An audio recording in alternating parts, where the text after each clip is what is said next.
Shit. What up there, YouTube communities? This is your boy Chitty, or Chidia, whatever the hell is you want to call me. And today I'm here to talk about life. So 5 years. This is, believe it or not, my second attempt at doing this video. Not an easy. Come to find out, trying to cover 5 years of your life isn't so easy. But here I am, and I'm trying to do this, live up to this for y'all. So enjoy. But so 5 years. And I guess where I should start is why I'm uploading this video. I'm uploading this video because, number one, I'm married now. So, congratulations, Mazel tov, all that. So my wife didn't know about my YouTube channel because I don't talk about my YouTube channel very often. And I'll get into that later on why I don't really, speak on that. But when she was watching it, she watched my last video and she told me how, nice it was. And she asked me why I stopped doing, my YouTube videos. And I explained it to her. And, she ended up going in the comment section of the video. And, she said she showed me the comments and there were people asking about where I've been or what happened or I had potential and all these other things. And so I decided, okay, well, you know what?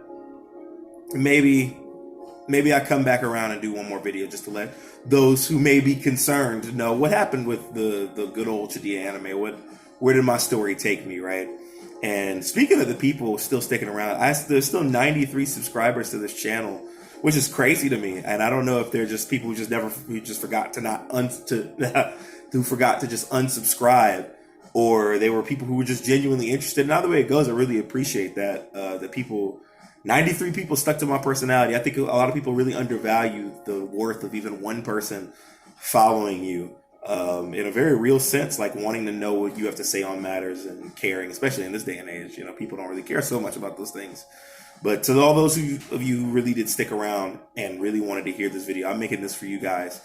And I want to be as open as I can with who I am or who I was and how I got to where I am so that you guys can really understand this journey I've been on these last 5 years and where I hope it goes. And I guess that's really the theme of this. You could almost call this in a way a biography of what I've been through up to this point to get me here, and what, thank Jehovah God in heaven, I've been able to survive through and get through to get to this point. So I guess without further ado, we should get into the video. So there's something I feel like I need to tell y'all, and this is the harder part of this video, mostly because I know there will be certain individuals watching this video. But regardless of that, there's some things that I need to say, and I'm going to say these things because I need to say them for the kids out there who felt like how I felt and didn't have any, there weren't really many YouTube videos talking about at least the things that I'm going to talk about when I was coming up in the YouTube scene. And it was a lot of the reason why I started doing my self-help videos, because those a lot of the times were more for me than they were for you guys, to be honest with you.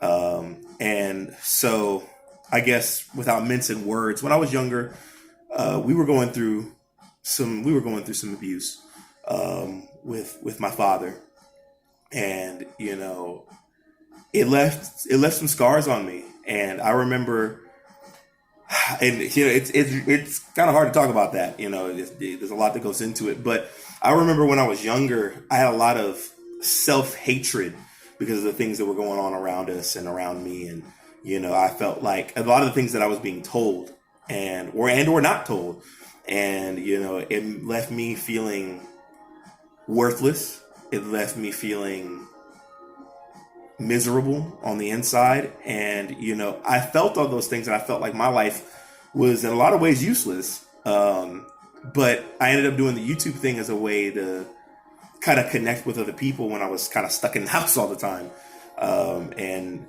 feel like I was helping somebody somewhere with issues that I couldn't really help myself with. So, I looked into things, and I looked into how to help, self-help things and all that. Even though I couldn't really apply them to myself, I felt like if I gave them into this YouTube channel, I could at least help somebody who had the skills to be able to help themselves. My life might not ever mean it or amount to anything, but at least someone else's could. That was my mindset going into like the more self-help side of things. And, it was really at the point with a lot of it where like about the week before I made that last video, my father was spitting in my face, saying he hopes I die when I go out to the military, and those things left scars, like they left impressions. And when I made that last video, it was almost my way of giving myself the no turning back order. I had to keep moving forward. And I never really talked about these sides of things because, number one, I lived in the man's house. And then number two, I couldn't really bring myself to talk about it in an open way at the time. Like, even now, 5 years later, it's still not easy to talk about some of those things. And I've gotten a lot better about, being able to talk about those. But, it takes time. And I wasn't really ready yet, but now I am. And I want to be able to, I wanted to lead the story with that because it plays a lot of a role into what happens next in my life and how things would eventually play out for me. So I needed to, so where I was starting off with the Army essentially was I had no real self-confidence in myself and no understanding of what I could be capable of. So then now let's get into the big part. Now we'll get into the bit that everybody wants to hear about. The Army. How did that turn out for me? The Army was it was an experience. I'll put it like that. We'll start off with basic. So when I went to basic, I was a skinny kid. I mean, as y'all can see now, I've put on some weight and I go to the gym and I do all that, but whatever, regardless of that. When I went to the Army, I was a skinny kid. I didn't really know much about nothing yet. I was a kid. I didn't know nothing. And so when I went to the military, I was not very good at soldiering. And I think that was the first real hit to further send me down the drain that I felt was that when I went, I wasn't really good at it. I'm talking about to the point where when I ran my first 2 mile, I will never forget looking at the time. I ran my first 2 mile run in 22 minutes, 56 seconds. We'll never forget that time because I felt like such a failure. I thought that when I went to the military, this would be the beginning of something new and then my life would be different and then I would feel different and all these things. And it never lived up to that. And, I got made fun of a lot when I was in basic because of how skinny I was and how much I sucked at doing, essentially basic soldiering tasks. It caused me to feel not so good about myself. And I'm going to be 100% honest with y'all. I actually tried to quit. I actually did think about, and not even think about it. I actually tried to act on quitting in basic because of how I was feeling. The only reason I didn't, and this is one of the parts of the story up to this point that I feel like really did change my life, because even though the Army wasn't perfect and it didn't go in the way that I really hoped it would have, it was a necessary part to get to me where I am now. And I'm really glad that I was able to play it out and do what I needed to do. So I went and told my drill sergeant, my mainline drill sergeant, that I didn't want to do anymore. I quit. My father put all kinds of things in my head about the military and what it was going to be. And I was like, well, you know what? I might as well. I suck at it anyway, so I might as well leave. And so he told my senior drill sergeant, and I will never forget this man, Senior Drill Sergeant Keenan, or Drill Sergeant Keenan, whatever you want to put it. We were at the shooting range, and he pulls me to the side, and you know what he says to me? He says, "So I hear you want to quit." And I told him, "Yeah, Drill Sergeant, I don't want to do it no more. I can't do it." And he's like, "Well, I'm gonna tell you this. I'm not gonna let you quit." And I asked him, well, how can you not let me? Like, why? And he said, because I see a man coming out of you. I see something great coming out of you. And I feel like if I let you go here, then I would be doing you a great disservice and failing you. So you will not quit and you will make it through this to the very end. And so I did it. And every time he would see me, he would always say, "Smith, you still here?" And I'd be like, "Yes, sir, I'm here." And, we would keep going until eventually I made it to the graduation point. And I graduated. I left basic, and he shook my hand, and he said, "You're finally on the path to becoming a man." And, I got on the bus, and I made it out. And then I went to my first duty station. And I guess this is where my real seasoning came into play. I'm not going to get... Now, there are some things in the story that, out of respect for the other people involved in some of these matters, I will not tell what duty station I was at. And nor will I give any of the names of the people who were involved in any of these situations, just because I understand it's been some years and, I don't want to put everybody's business out there like that, right? So I go to Fort Polk. Well, I was at Fort Polk. So whatever, failed that part, but we'll continue on anyways. So I go to Fort Polk and I make it to my unit, and I'm not gonna lie, my unit did not make it any easier on me, the things I was going through in my head. You have to understand that up to this point, up to the point of me going to my duty station, all I've ever known is really people putting me down for one reason or the other. From my father to basic to all these other things, and my confidence was still really low, and I didn't want to fight people. That's something that I need to really point out there, is that I wasn't really trying to fight other people, because I was like, okay, well, I'll save it for when I really need to fight, like in a battlefield. I didn't want to just be some violent man that used his strength to put other people down. I didn't want to do that. I wanted to use it for actual combat. And so I kind of let people take advantage of that. They took advantage of that. And I remember people coming to my room, and there's some of it is like new private things that happen when you're new in the military. For those who serve, you know exactly what I'm talking about. And before I even continue, I really want to point this out, that what I'm not doing is saying that the military is this horrible, terrible, awful place that no one should ever go to. There are plenty of people, even the people that I went to units with and served with, who had amazing military experiences and, had good times, and where, everything meshed well for them. And so it is still something I suggest for a lot of young people, but it's just that my experience wasn't the best. So, everybody's experience is going to play out differently. Just mine didn't work out that way. But I remember people coming into my room, tearing my things up, they just being, and more so than any other private, they would come and get me because I wasn't going to do anything about it, and they knew that. And so I would get made fun of again because I was skinny. I wasn't the biggest guy. I wasn't at the time, I wasn't one of the better fighters we had. And eventually it all came to a head. After about a year of me being at my unit, this is where we get into more modern day versions of me. After about a year of me being in my unit, we had a situation happen that would color the rest of my military experience and the rest of my life. So we had a new soldier come in. Not gonna name names, but he was an arrogant little guy, to say the least. He was no one's favorite. Wasn't my favorite. I need to really point that out, that no one really had love for the dude, but he, because he kind of brought it on himself. He would come around, talk like he was the best of the best, and the world was his oyster to take. And he just came off really arrogant, and no one really got down with that. So here we are with this guy, and he ends up doing a big no-no in the military. Some infidelity happens in between him and someone else who was married at the time. And it was someone who was really close to the unit, who had been there for a while. And so a lot of my guys that served with me at the time felt really messed up about it.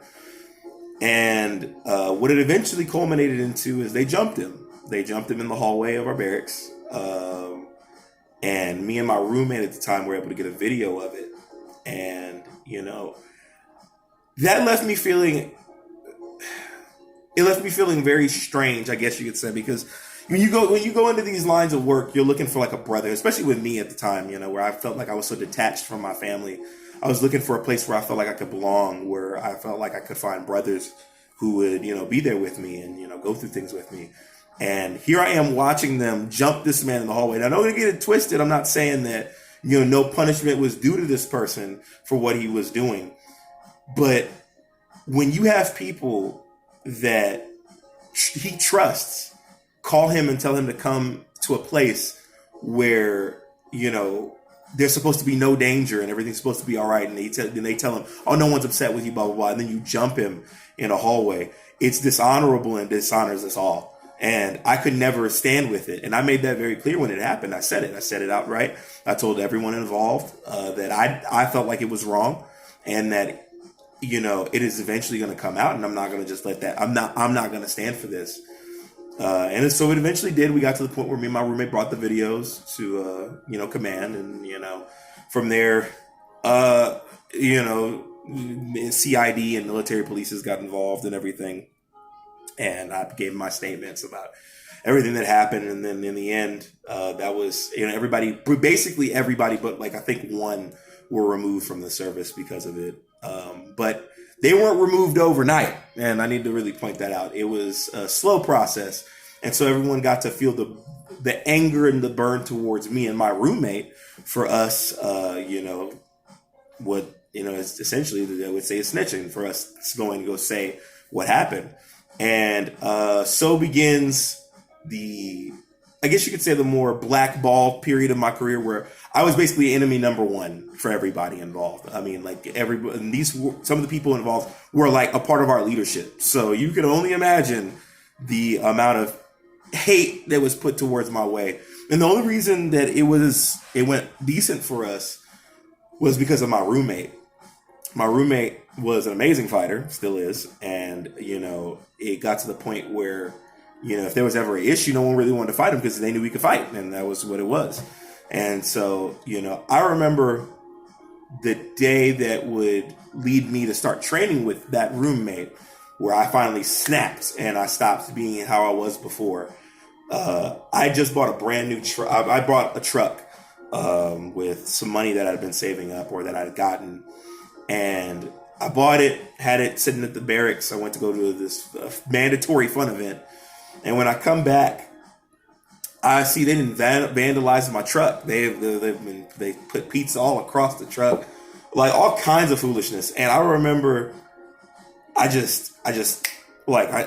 snapped in that moment. I remember I went inside and I was like, if anybody wants to fight it out, everybody got an issue with me, let's handle it now and let's be done with it. And, no one did or whatever. And so from there, I was like, what, I'm tired of, sleeping in fear, what's going to happen here, what's going to happen there. I'm tired of people looking at me like I'm soft because I don't want to use violence for whatever it means. And so I started training I started boxing. I learned how to box. And I started getting really heavy into boxing. And I guess you could say that this whole portion of my life, I would colorize it, or I would explain it as extreme, almost anger at myself for allowing people to have treated me the way that they had up to that point, and anger at the people for treating me up to that point. And I was just in this storm of emotional chaos. There's the only way I could really put it. And so I put all that into fighting, and I started really getting really heavy into fight. I wanted to fight. I wanted to fight for any reason, for anything, just because it was the one time that I wasn't really thinking about anything. I wasn't feeling it. I wasn't thinking about what happened to us when we were younger. I wasn't thinking about how I was being treated in this place that was kind of my dream up to this point. And I was just ready to just do it. And in the middle of all this too, because I told you why, I would explain why I didn't talk about my military service. Not my military service, I'm sorry, about my YouTube channel. I told them about the YouTube channel, and I remember my entire unit started making fun of me because of how my energeticness in the videos and all that. We had a younger version of me or whatever. And so it just eventually came to the point where the only way that I could see myself the way that I was before in those videos was that I was weak. And that there was something wrong with me, and that, I was just the oddball out, and I was tired of it. I was tired of being the oddball. I was tired of feeling weak. And so I made myself feel strong through fighting and, through feeling like, and being aggressive. Like I was so aggressive. I would want to fight I cannot explain that. Like I was just, cause I was just angry and I was young and I didn't know what else I could do. And so I would spend a lot of my time at the boxing, areas. I would just box with my roommate. I would do everything I could to just turn my brain off and focus on that side of things. And eventually, everybody left. They all got removed other than the one, and everything changed. And then we got some new soldiers in, and I got my leadership experience. But, after that whole situation happened, because of how I was treated in it, and because of how I saw the failure of my leadership to genuinely hold these people accountable. Like for the vast majority, the only reason anything happened to them was because we had the evidence and the proof of the videos. If not for that, then, they would have been let go scot-free because everyone agreed with it. And I could not understand how you could agree with something so dishonorable. And, regardless of that, we end up, we get to the point where we have new soldiers come in. And I end up teaching them how to be closer and not resorting to that and go through proper channels and means and blah, blah, blah. But, something changed after that. Like I couldn't trust anymore. I was already on the verge of having trust issues when it came to other people. But I really just was at a point where I didn't trust, even the people that I was training. I love them, definitely in contact with a lot of them now. But I just could not trust where I was. I couldn't trust the service. And I was thinking, I'm about to have to deploy with these people, and I don't even trust them at my back. Why would I do that? I guess for those of you who've ever watched One Piece, if you remember Fisher Tiger, and when he refused to take the blood of a human, because of just the hate that he had stored in him. That's kind of where I was. I couldn't forgive what had been allowed to happen to me and to others up to that point. I just could not I was too angry and I couldn't let it go. And so when it came time for me to leave, I left. And without a second thought, I left the first chance I had. I got out and I haven't been back since. So that happens. And then now we move on to the third phase within this 5 years period. So I would keep the city that I moved to out of the equation, but I kind of have to mention it because of what happens here. So I moved to Houston. I was like, I didn't want to go back to California because that's where I'm originally from California. I didn't want to go back to California. I wanted a new start. I wanted to start somewhere fresh, come at it, in my own way, start my own journey. And so I moved to Houston and I wanted to become a police officer. I wanted to join the Houston Police Department. And so I put my application in. I did not know how long a police application would take. There was no way. I mean, if I'd researched it a little bit more, I'm sure I would have known, but I didn't know how long that was going to take. And so I'm sitting in Houston. Here I am, broke as a joke. I have not a dollar to my name. My mom, thank you, Jehovah God. My mother was helping me pay for my rent and helping me pay for my bills just to keep me afloat. And I was having a really hard time finding work. I would put in for plenty of jobs, but I just wouldn't get hired. They just don't want to get back to me. I ended up working at a sales job for a little bit. And so, fun fact, I'm not good at sales. I learned that I am not a good salesman. And so that one kind of fell through. And then I ended up getting another job with again, sales, but with insurance. But by the time I got this job, Hurricane Harvey had come and hit, and it destroyed basically my entire area. Where I was living, it was almost crazy. A blessing from Jehovah. Where I lived, my apartment complex, there was no flooding, but if you walked 5 minutes down the road, everything was gone. And so, I was stuck. I had no work. I had no job. My mother couldn't keep helping me pay my rent. And so I had to leave home. I left my apartment, and I ended up having to go down to I moved down to another area, and I didn't even move. I was living outside of my truck. I was homeless. So here I am, homeless. No money. I remember I was so broke. This is how broke I was. I used to have to get I would get pennies together, what little pennies I could find around, and I would take them to the local store and and buy a thing of ramen or a pack of chips just to keep me going. And at this point, I had some friends. I was bouncing in between homes, barely getting to take a shower. I was doing this for a solid month or two. And that was the point where I was at the lowest point in my life. I would genuinely say I was just so out of it. I couldn't believe how bad my life had become, and it made me feel like my father was right about my life, that I was going to nothing was going to happen for me, that it was going to end horribly, and that this was the end, my life was, this was all there was going to be. And so then what ends up happening for me is, and we live in a time in society where people don't believe in God, especially Jehovah's Witness. So real quick, grew up a Jehovah's Witness. I turned away from it. I didn't walk in that way for a long time. And, I turned away from it. I was doing my own thing. And so in that period of time in my life, for the first time in a while, I actually prayed to Jehovah. I prayed to God. And people can say whatever they want about it. But I know that Jehovah is the reason that I'm here right now where I'm at. Because when I prayed to him, I came up front with him and I was like, you know what? I was wrong. I should have turned my back to you. I'm at the lowest point that I could possibly be at. Please help me. And after that prayer, a day later, I get a hit for a job. And it's this lady that owns her own caregiving business calls me in. And so you got to imagine the sight. Here I am in my musty clothes, hair not cut because I haven't worked. And she sees me and she's like, you know what, son?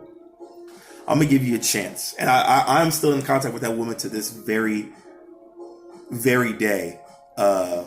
Because, that woman, she gave me a chance where no one else was giving me one. And so I started working that caregiving job. And, then I also started turning more to Jehovah, reading the Bible, doing what I was supposed to do, going to the meetings. And then that's when my life really started to make some changes. I mean, I was still struggling, but I was, making money. And I was able to get me an apartment that, my mom had got me into, and I was living out of that apartment for a little bit, and I was able to pay my bills and stay afloat. And for the first time in my life, I was actually starting to make a turnaround. I also learned some valuable lessons there. Um, During that caregiving job. You have to think about it. Here's my super aggressive, I want to fight, foolishness, having to take care of the elderly and the disabled. And I didn't know how to do that. Like I'm wiping people, I'm changing that, doing things I would have never thought I would be doing. But I learned a lot there, and it made me really appreciate life, and it made me appreciate how far I'd come in that regard, and it made me a calmer person. I stopped being so angry at things. I started learning how to let go, especially because one of my clients, she even really spoke with me about it, and I learned how to forgive and let go what had happened to me before.